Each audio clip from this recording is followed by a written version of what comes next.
რა არის გაბრწყინება? ეს არის საკუთარი ვიბრაციების, ცნობიერი სისუფთავის გაზრდა, სხეულის ტვინის და სივრცის გასუფთავების საშუალებით.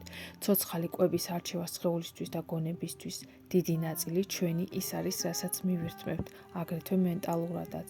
ამ მხრივ, ცნობიერი სისუფთავის გაზრდით ხდება გაძლიერება მერკაბის, პირველი, მეორე და მესამე ფენის, რაც საშუალებას იძლევა შეცვლილი ცნობიერის შემდეგ საფეხურზე გადასვლის, შერწყმის პირველ წყაროს ხმასთან, შემოქმედთან სახლთან, აბსოლუტთან. გაბრწყინების ამ ეტაპზე ადამიანს ეცვლება მოვლენები, ურთიერთობები გარშემომყოფთან. მას შეუძლია შეინარჩუნოს მაღალი ვიბრაცია, ისე რომ არ შეერწყას საერთო ველს და სხვა ადამიანების რეაქციებს.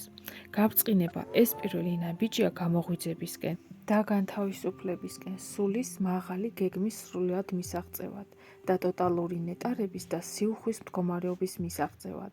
ამ ეტაპზე ადამიანი გამოსცემს სინათლეს და შეუძლია შეამჩნიოს ადგილის ენერგიები, ცდილობს ხშირად იყოს განმარტოებით და ეძებს თავისთვის სათანადო რიტუალებს. მნიშვნელოვანია მეგზური მდგომარეობის შესანარჩუნებლად.